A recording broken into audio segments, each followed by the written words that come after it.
ஓம் சாந்தி. October 21, 2025. காலை முரளி பாப்தாதா, மதுபன். இனிமையான குழந்தைகளே, அதிகாலையில் விழித்தெழுந்து பாபாவுடன் இனிய சம்பாஷணைகளை கொண்டிருங்கள். இந்த ஞானக்கடலை கடைவதற்கு அதிகாலை மிக சிறந்த நேரமாகும். கேள்வி: பக்தர்கள் கடவுளை சர்வ சக்திவான் என அழைப்பதற்கும் குழந்தைகளாகிய நீங்கள் அவரை அந்த பெயரால் அழைப்பதற்கும் இடையிலான வேறுபாடு என்ன? பதில்: கடவுளால் எதை வேண்டுமானாலும் செய்ய முடியும் என்றும் அனைத்தும் அவரது கைகளிலேயே தங்கியுள்ளது என்றும் அவர்கள் கூறுகின்றனர். எவ்வாறாயினும் பாபா கூறியிருப்பதை நீங்கள் அறிவீர்கள். நானும் நாடகத்திற்கு கட்டுப்பட்டுள்ளேன். நாடகமே சர்வ சக்திவான்.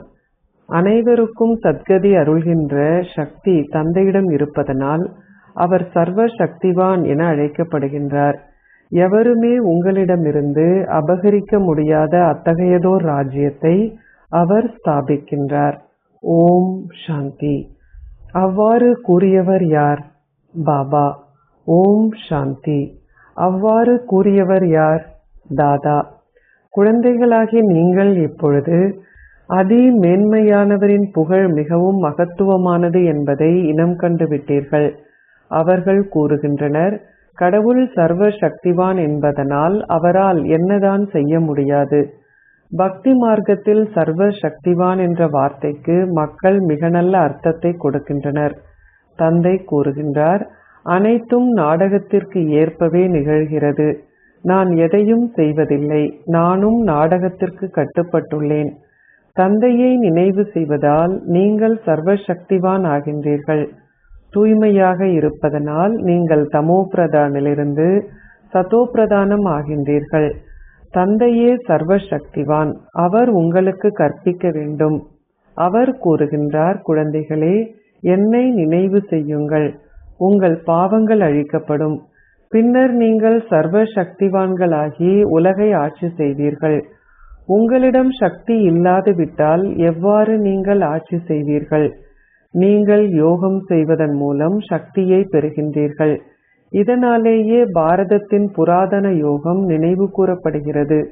குழந்தைகளாகிய நீங்கள் வரிசை கிரமமான நினைவை கொண்டிருந்து அதற்கு ஏற்ப சந்தோஷத்தை அனுபவம் செய்கிறீர்கள்.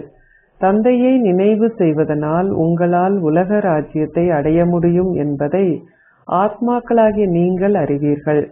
உங்களிடமிருந்து அதை அபகரிக்க கூடிய பலம் எவரிடமும் இல்லை.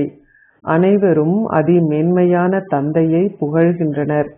எனினும் எவரும் எதையுமே புரிந்து கொள்வதில்லை. இது ஒரு நாடகம் என்பதை ஒரு மனிதர் கூட அறிய மாட்டார்கள்.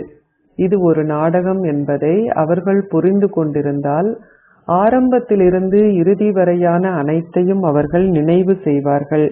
இல்லாது விட்டால் அதை ஒரு நாடகம் என அழைப்பது பிழையாகிவிடும். இது ஒரு நாடகம் என்றும் நாங்கள் எங்கள் பாகங்களை நடிக்க வந்திருக்கின்றோம் என்றும் அவர்கள் கூறுகின்றனர். எனவே அவர்கள் இந்நாடகத்தின் ஆரம்பம், மத்தியமம், இறுதி பற்றி அறிந்திருக்க வேண்டும்.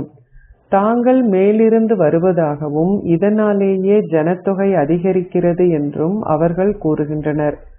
சத்யுகத்தில் வெகு சில மனிதர்களே இருந்தனர். அந்த ஆத்மாக்கள் அனைவரும் எங்கிருந்து வந்தனர்?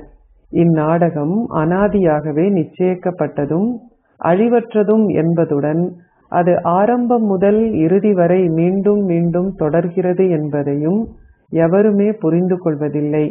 நீங்கள் ஒரு திரைப்படத்தை ஆரம்பத்திலிருந்து இறுதி வரை பார்த்துவிட்டு பின்னர் மீண்டும் அதை பார்க்கும் பொழுது அது இரண்டாவது முறையாக நிச்சயமாக அதே போன்று மீண்டும் நிகழ்கிறது. அதில் சிறிதளவேனும் வேறுபாடு இருக்க முடியாது. தந்தை எவ்வாறு இனிமையிலும் இனிமையான குழந்தைகளாகிய உங்களுக்கு விளங்கப்படுத்துகின்றார் என பாருங்கள். தந்தை மிக இனிமையானவர். பாபா, நீங்கள் மிக இனிமையானவர். பாபா, நாங்கள் எப்பொழுதும் எங்கள் சந்தோஷ தாமத்திற்கு செல்லப் போகின்றோம். ஆத்மாக்கள் தூய்மையாகும் பொழுது அவர்கள் அங்கு பாலையும் தூய்மையாக பெறுவார்கள் என்பதை நாங்கள் இப்பொழுது அறிவோம். அந்த மேன்மையான தாய்மார்கள் மிக இனிமையானவர்கள். அவர்கள் சரியான நேரத்திற்கு தங்கள் குழந்தைகளுக்கு பாலூட்டுவார்கள். அவர்களுடைய குழந்தைகள் அதற்காக அழவேண்டியதில்லை. நீங்கள் இவ்வாறாக இந்த ஞானக்கடலை கடைய வேண்டும். அதிகாலையில் பாபாவுடன் பேசுவதனால் நீங்கள் பெருமளவில் களிப்படைவீர்கள். பாபா, நீங்கள் மேன்மையான ராஜ்யத்தை ஸ்தாபிப்பதற்காக நல்ல வழிகளை எங்களுக்கு காட்டுகின்றீர்கள். பின்னர் நாங்கள் மேன்மையான தாய்மாரின் மடிகளுக்கு செல்வோம். அந்த புதிய உலகிற்கு எண்ணற்ற முறை சென்றவர்கள் நாங்களே. எங்களின் சந்தோஷ நாட்கள் வரப்போகின்றன. இந்த சந்தோஷ போஷாக்கு பற்றி கூறப்பட்டுள்ளது. நீங்கள் அதீந்திரிய சுகத்தை பற்றி அறிய விரும்பினால் கோப கோபியரை கேளுங்கள். நாங்கள் இப்பொழுது எல்லையற்ற தந்தையை கண்டுவிட்டோம். அவர் எங்களை சொர்க்கத்தின் மேன்மையான அதிபதிகள் ஆக்குகின்றார். நாங்கள் ஒவ்வொரு கல்பத்திலும் எங்கள் ராஜ்ய பாக்கியத்தை பெறுகின்றோம். நாங்கள் தோல்வியை அனுபவம் செய்த பின்னர் வெற்றி பெறுகின்றோம். இப்பொழுது நாங்கள் தந்தையை நினைவு செய்வதனால் ராவணனை வெற்றி கொள்ள வேண்டும். பின்னர் நாங்கள் தூய்மையாகுவோம். அங்கு யுத்தம் அல்லது வேதனை பற்றிய குறிப்பே எதுவும் இல்லை. அங்கு எவ்வித செலவுகளும் இல்லை. பக்தி மார்க்கத்தில் பிறவி பிறவியாக நாங்கள் ஏராளமாக செலவழித்தோம். நாங்கள் அதிக அளவில் தடுமாறி திரிந்து பல குருமாரையும் ஏற்றிருந்தோம். இப்பொழுது நாங்கள் அரை கல்பத்திற்கு எந்த குருமாரையும் ஏற்க மாட்டோம். நாங்கள் அமைதி தாமத்திற்கு சென்று பின்னர் அந்த சந்தோஷ தாமத்திற்கு செல்வோம். தந்தை கூறுகின்றார், நீங்கள் அந்த சந்தோஷ தாமத்திற்கான பயணிகள். இப்பொழுது நீங்கள் துன்ப தாமத்திலிருந்து அந்த சந்தோஷ தாமத்திற்கு செல்ல வேண்டும். எங்கள் அற்புதமான பாபா, அவர் எவ்வாறு எங்களுக்கு கற்பிக்கின்றார் என பாருங்கள். இங்கிருக்கின்ற எங்கள் ஞாபகார்த்தங்கள் பெரியதோர் அற்புதமாகும்.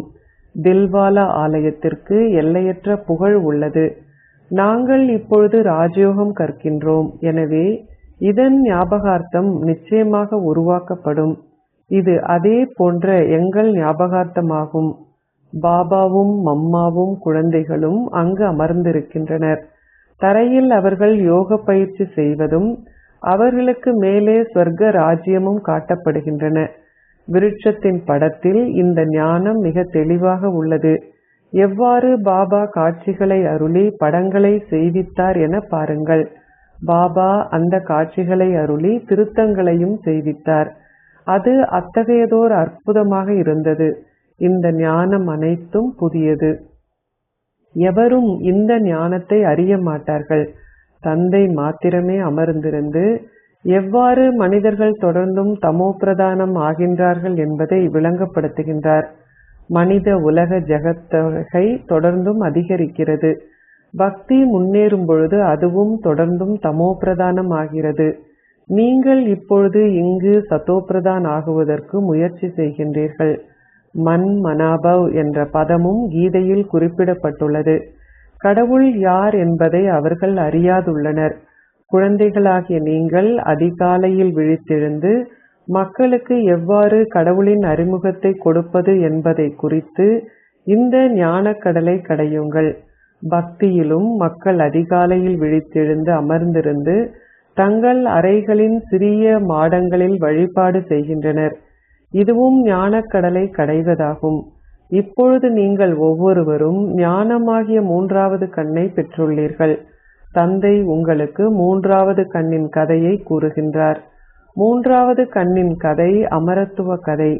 சத்திய நாராயணன் ஆகின்ற கதை அனைத்தும் மிகவும் பிரபல்யமானவை. ஒரே ஒரு தந்தையே அவற்றை கூறுகின்றார். பின்னர் அவை பக்தி மார்க்கத்தில் தொடர்ந்தும் கூறப்படுகின்றன. குழந்தைகளாகிய நீங்கள் இந்த ஞானத்தின் மூலம் செழிப்பானவர்கள் ஆகின்றீர்கள். இதனாலேயே தேவர்கள் பல்கோடீஸ்வரர்கள் என கூறப்படுகின்றனர். தேவர்கள் பல்கோடீஸ்வரர்களான பெரும் செல்வந்தர்கள் ஆகின்றனர். கலியுகத்தை பார்த்துவிட்டு பின்னர் சத்யுகத்தை பாருங்கள். இரவுக்கும் பகலுக்கும் இடையிலான வித்தியாசம் உள்ளது. முழு உலகமும் சுத்தமாக்கப்படுவதற்கு காலம் எடுக்கிறது. இவ்வுலகம் எல்லையற்றது. பாரதமே என்றும் மறைந்து விடாத அழிவற்ற தேசமாகும். அரை கல்பத்திற்கு இந்த ஒரு தேசம் மாத்திரமே இங்கு இருக்கிறது. பின்னர் மற்ற தேசங்கள் அனைத்தும் வரிசை கிரமமாக தோன்றுகின்றன. குழந்தைகளாகிய நீங்கள் அதிக அளவிற்கு இந்த ஞானத்தை பெறுகின்றீர்கள். அவர்களுக்கு கூறுங்கள், உலக வரலாறும் புவியியலிலும் எவ்வாறு மீண்டும் மீண்டும் நடைபெறுகின்றன என்பதை புரிந்து கொள்ளுங்கள். புராதன ரிஷிகளுக்கும் முனிவர்களுக்கும் அதிக மரியாதை வழங்கப்படுகிறது. எனினும் அவர்களுக்கு உலகின் ஆரம்பம், மத்தியமம், இறுதி பற்றி தெரியாது. அவர்கள் ஹதயோகிகள். எவ்வாறாயினும் அவர்கள் தூய்மை சக்தியை கொண்டிருப்பதன் மூலம் பாரதத்திற்கு ஆதாரமாக உள்ளனர். இல்லாதுவிட்டால் பாரதம் என்னவாகும் என உங்களுக்கு ஒருபொழுதும் தெரியாது. ஒரு கட்டடத்திற்கு வெள்ளை அடிக்கும் பொழுது அது அழகாக தோன்றுகிறது. பாரதம் மிகவும் தூய்மையாக இருந்தது. அதே பாரதமே இப்பொழுது தூய்மையற்றதாகிவிட்டது. அங்கு உங்கள் சந்தோஷம் நீண்ட காலத்திற்கு நீடிக்கிறது. அங்கு உங்களிடம் ஏராளமான செல்வம் இருந்தது. நீங்கள் மாத்திரமே பாரதத்தில் வாழ்ந்தீர்கள். அது உங்கள் ராஜ்யமாக இருந்தது. அது நேற்றைய விஷயமாகும். பின்னர் மற்ற சமயங்கள் அனைத்தும் வந்தன. அவர்கள் உலகை சிறிது சீர்திருத்தி தங்கள் பெயர்களை புகழடையச் செய்தனர். இப்பொழுது அவர்கள் அனைவரும் தமோபிரதானம் ஆகிவிட்டனர். குழந்தைகளாகிய நீங்கள் இப்பொழுது அதிக அளவு சந்தோஷத்தை அனுபவம் செய்ய வேண்டும். நீங்கள் இந்த விஷயங்கள் அனைத்தையும் புதியவர்களுக்கு கூறக்கூடாது. முதலில் அவர்கள் தந்தையை இனம் கண்டு கொள்ளுமாறு செய்யுங்கள். உங்களுக்கு தந்தையின் பெயர், ரூபம், இடம், காலம் என்பவற்றை தெரியுமா? அதி மேன்மையான தந்தையின் பாகம் மிகவும் பிரபல்யமானது. அந்த தந்தையே எங்களுக்கு வழிகாட்டல்கள் கொடுப்பதை நீங்கள் இப்பொழுது அறிவீர்கள். நீங்கள் மீண்டும் ஒரு முறை உங்கள் சொந்த ராஜ்யத்தை ஸ்தாபிக்கின்றீர்கள். குழந்தைகளாகிய நீங்கள் எனது உதவியாளர்கள். நீங்கள் தூய்மையாகின்றீர்கள். எனவே தூய உலகம் நிச்சயமாக உங்களுக்காக ஸ்தாபிக்கப்பட வேண்டும். பழைய உலகம் இப்பொழுது மாற்றமடைந்து பின்னர் சூரிய சந்திரவம்ச ராஜ்யங்கள் இருக்கும் என நீங்கள் எழுதலாம். அதன் பின்னர் ராவண ராஜ்யம் தொடரும். படங்களை பயன்படுத்தி விளங்கப்படுத்துவது மிக இனிமையாக இருக்கும். காலங்கள், தேதிகள் போன்ற அனைத்தும் அவற்றில் எழுதப்பட்டுள்ளன. பாரதத்தின் புராதன ராஜயோகம் என்றால் நினைவு என்பதாகும். நினைவின் மூலம் உங்கள் பாவங்கள் அழிக்கப்படுகின்றன. இதனை கற்பதன் மூலம் நீங்கள் ஓர் அந்தஸ்தை பெறுகின்றீர்கள். நீங்கள் தெய்வீக குணங்களையும் கிரகிக்க வேண்டும். ஆம், நிச்சயமாக மாயையின் புயல்கள் இருக்கவே செய்யும். அதிகாலையில் விழித்தெழுந்து பாபாவுடன் பேசுவது மிக நல்லது. பக்தி, இந்த ஞானம் இரண்டிற்கும் இது மிக சிறந்த நேரமாகும். மிக இனிய சம்பாஷணையை கொண்டிருங்கள். நாங்கள் இப்பொழுது மேன்மையான உலகிற்கு செல்ல இருக்கின்றோம்.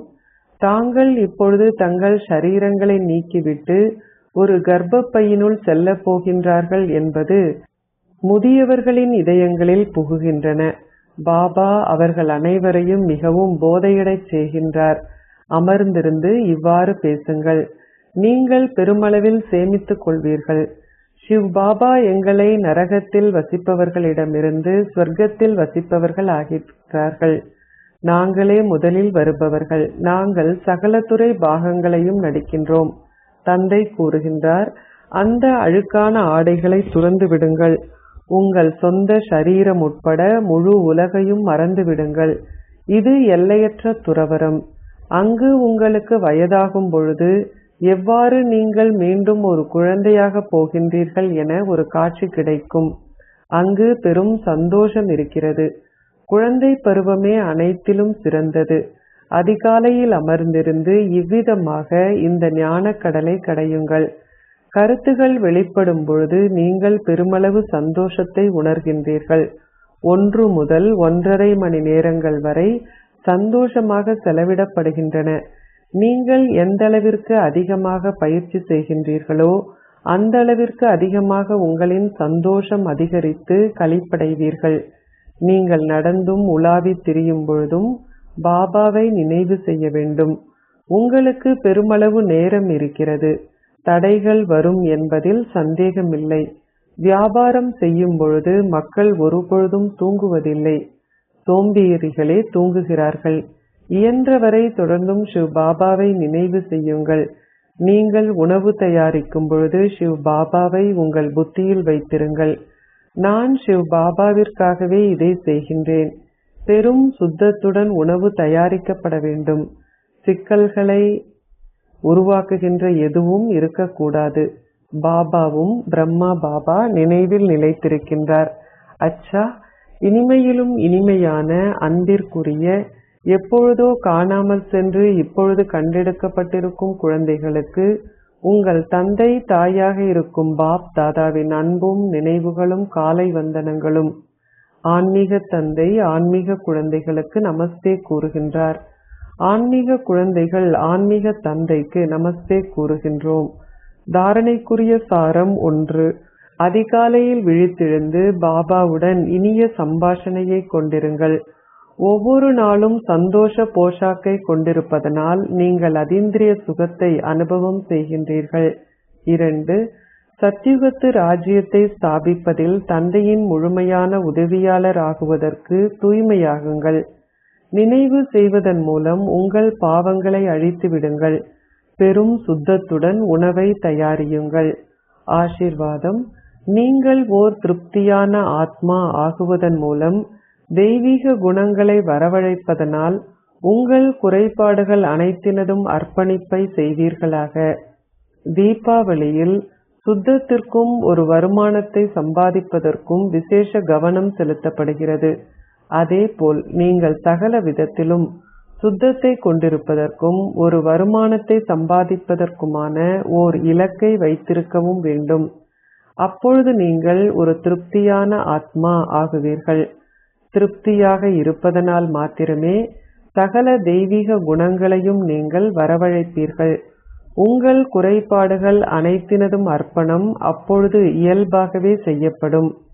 சகல பலவீனங்களையும் குறைபாடுகளையும் சக்தி குறைவையும் அல்லது உங்களில் இருக்கின்ற சிக்கல்களையும் முடித்துவிட்டு ஒரு புதிய கணக்கை ஆரம்பியுங்கள்.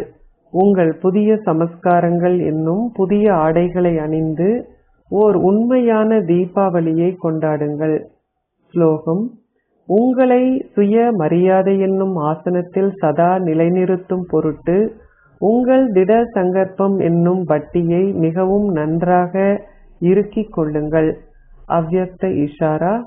தனக்காகவும் மற்ற அனைவருக்காகவும் உங்களின் மனதின் மூலம் யோக சக்திகளை பரிசோதனை செய்யுங்கள். முதலில் உங்களிலும் உங்கள் ஷரீர நோய்கள் எதனிலும் மௌன சக்தி மூலம் பரிசோதனை செய்து உங்களை சோதியுங்கள். இந்த சக்தியை பயன்படுத்துவதால் உங்கள் கர்ம பந்தனங்கள் தங்களது ரூபங்களை இனிய உறவு முறைகளாக மாற்றும். மௌன சக்தியை பயன்படுத்துவதால் கர்ம வேதனை அல்லது கடுமையான கர்ம பந்தனம் எதுவும் நீரின் மேல் இடப்படுகின்ற கோடு போல் அனுபவம் செய்யப்படும். நீங்கள் வேதனைப்படுவதாக உணரமாட்டீர்கள். ஆனால் நீங்கள் ஒரு பற்றற்ற பார்வையாளராக இருந்து உங்கள் கர்மத்தை தீர்த்து தொடர்ந்தும் காட்சிகளை பற்றற்ற பார்வையாளராக பார்ப்பீர்கள். ஓம் சாந்தி. மாதேஸ்வரி மம்மாவின் பெருமதிமிக்க வாசகங்கள். இந்த அழியாத இறை ஞானத்தை பெறுவதற்கு நீங்கள் எந்த மொழியையும் கற்க வேண்டிய அவசியமில்லை. எங்களுடைய இறை ஞானம் மிக இலகுவானதும் மிக இனிமையானதும் ஆகும். அதன் மூலம் உங்களால் பிறவி பிறவியாக ஒரு வருமானத்தை ஈட்ட முடியும். இந்த ஞானம் மிக இலகுவானது. ஒரு மகாத்மாவிலிருந்து கற்புத்தியுடைய அகலிகை, அதாவது கல்லாக்கப்பட்டவர், ராமாயணத்தில் நிறைவு கூறப்படுகின்ற கதாபாத்திரம் போன்றவரை வரை எந்த சமயத்தை சார்ந்த சிறுவரிலிருந்து வயோதிபர் வரையில் எவராலுமே அதனை பெற முடியும். பாருங்கள், இது மிகவும் இலகுவாக இருந்த பொழுதிலும் உலக மக்கள் இந்த ஞானத்தை மிகவும் கடினமானது என கருதுகிறார்கள். தாங்கள் மட்டுமே பல வேதங்களையும் சமய நூல்களையும் உபநிடதங்கள் போன்றவற்றையும் கற்கும் பொழுது சிறந்த கல்விமான்கள் ஆகலாம் என சிலர் நம்புகிறார்கள். ஆனால் இவற்றை கற்பதற்கு அவர்கள் ஒரு மொழியை கற்பது அவசியம். அவர்கள் பெருமளவு ஹதயோகம் செய்தால் மட்டுமே ஏதோ ஒன்றை அடைய முடியும். ஆனால் எங்களுடைய அனுபவத்திலிருந்து இந்த ஞானம் மிக எளிமையானதும் இலகுவானதும் என்பதை நாங்கள் அறிவோம். ஏனெனில் கடவுளே எங்களுக்கு கற்பிக்கின்றார். எந்த ஷரீர பலவந்தமோ ஓதுதலோ தவம் செய்வதோ மகத்துவமான சமய நூல்களின் பண்டிதர்கள் ஆகுவதோ சமஸ்கிருத மொழியை கற்க வேண்டிய தேவையோ இல்லை. இங்கே பரம்பிதா பரமாத்மா தந்தையுடன் ஆத்மாக்கள் இயல்பாக யோகம் செய்ய வேண்டும். இந்த ஞானத்தை ஒருவரால் இன்னமும் கிரகிக்க முடியாதிருந்தாலும் யோகம் செய்வதன் மூலம் பெரும் நன்மையை பெற முடியும். இதன் மூலமாக முதலில் நீங்கள் தூய்மையானவர்கள் ஆகின்றீர்கள். இரண்டாவதாக உங்கள் கர்ம பந்தனங்கள் எரிக்கப்படுகின்றன. நீங்கள் கர்மாதீத் ஆகின்றீர்கள். சர்வ சக்திவான் கடவுளை நினைவு செய்வதால் அதிக அளவு சக்தி ஈட்டப்படுகிறது. பிரம்மாவின் பௌதீக சரீரத்தின் மூலமாக அவர் எங்களுக்கு யோகம் கற்பித்தாலும் நேரடியாக பரமாத்மாவான சிவனின் அந்த ஒளி வடிவத்தையே நாங்கள் நினைவு செய்ய வேண்டும். இந்த நினைவினாலேயே ஆத்மாக்களாகிய எங்களில் உள்ள அழுக்கானது அகற்றப்படும். அச்சா. ஓம் சாந்தி.